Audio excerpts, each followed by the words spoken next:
Bueno, en cuanto a los temas que se me han planteado, haciendo una definición y un concepto de marco económico, podemos definir a los títulos del Banco Central como aquellos papeles que los emite el Banco Central del Ecuador. Su objetivo es regular la liquidez de la economía. Los bonos de la CFN son valores que emite una corporación financiera nacional. El objetivo es financiar los programas de desarrollo. Los certificados de tesorería son valores que emite el gobierno central. La idea y el uso que se les da es generar y captar recursos a un corto plazo, y lo cual nos sirve para financiar necesidades inmediatas que existen en la caja fiscal.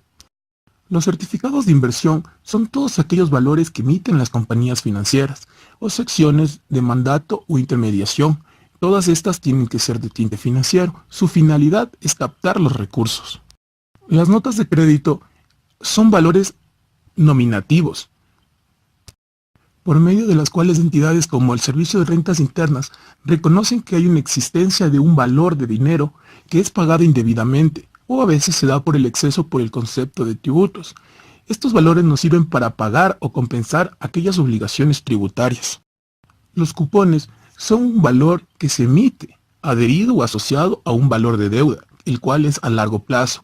En tales casos como por ejemplo tenemos los bonos, las obligaciones. Estos documentos son un valor que se le otorga el derecho al pago de capital o interés al portador. En cuanto al riesgo país, lo que podemos decir es que es una medida de riesgo que se realiza un préstamo a otros países, el cual comprende la capacidad o una incapacidad de cumplir con los pagos del capital o de los intereses al momento de su vencimiento. La deuda, podemos decir que la deuda es una obligación que toda persona, tanto física como jurídica, debemos cumplir con los pagos, y es en base a lo que realizamos como nuestra actividad económica. Existen varios tipos de deudas, en el caso de, por ejemplo, deudas a descuento, con pagos periódicos, deudas convertibles de productos de más riesgo, o deudas que se utilizan como activos subyacentes a productos derivados, como por ejemplo los futuros. En cuanto a la pobreza, lo que podemos decir desde un punto más económico es la carencia de los bienes y los servicios que sirven para satisfacer ciertas necesidades. Entender un poco el contexto de lo que es la deuda requiere determinar en qué plano contextual y teórico se pone el término.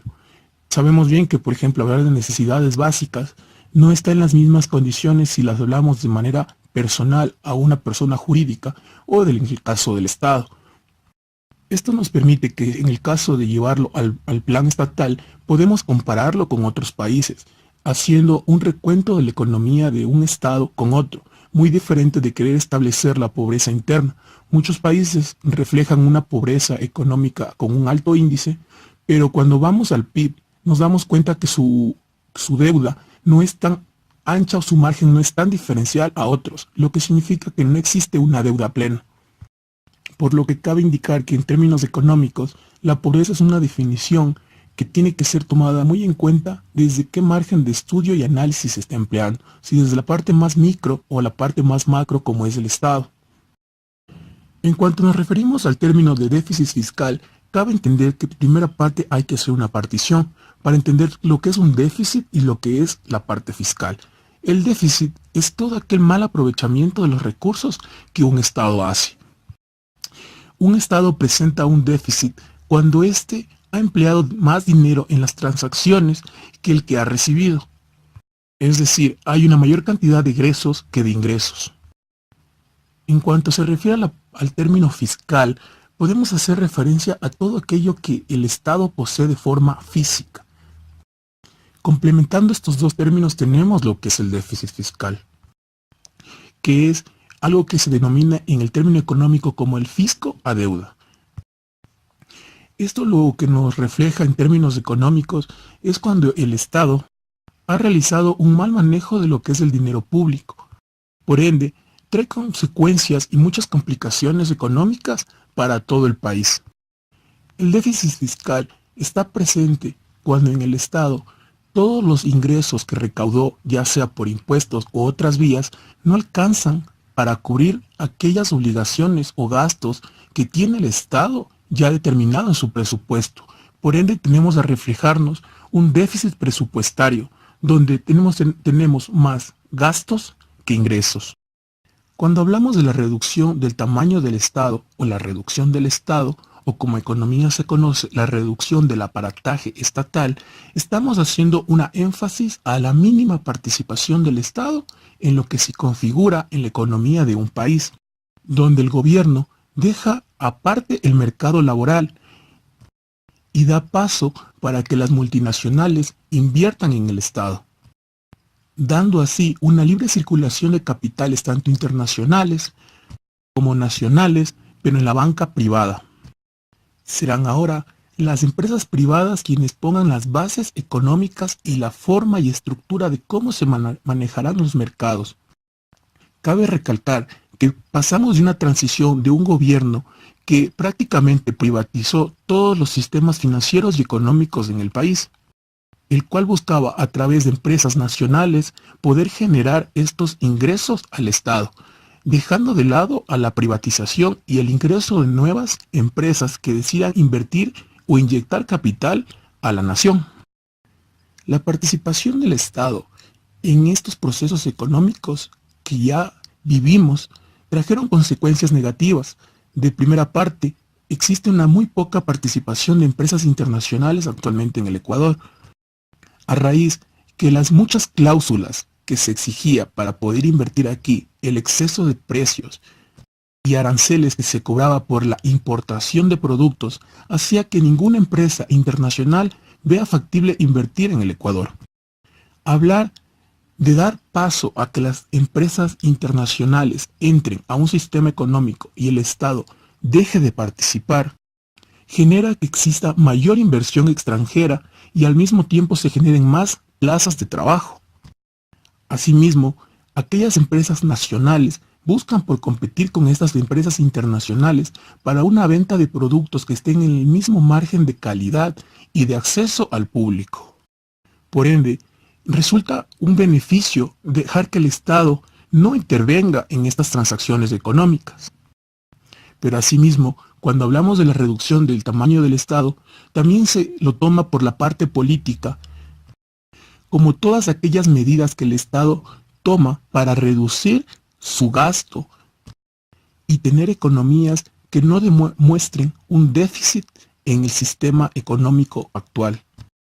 En estos momentos, el gobierno de Lenín Moreno plantea una reducción del tamaño del Estado, donde considera que eliminar ciertas entidades y ministerios, los cuales crean un excedente de gastos para el Estado. La sobreexplotación de recursos causó que exista un gran tamaño del Estado, un gobierno que generó grandes gastos en obras que actualmente están varadas por su gasto excesivo de precios que no iban a generar una producción para un país que no está en condiciones de producción como lo son las grandes industrias internacionales.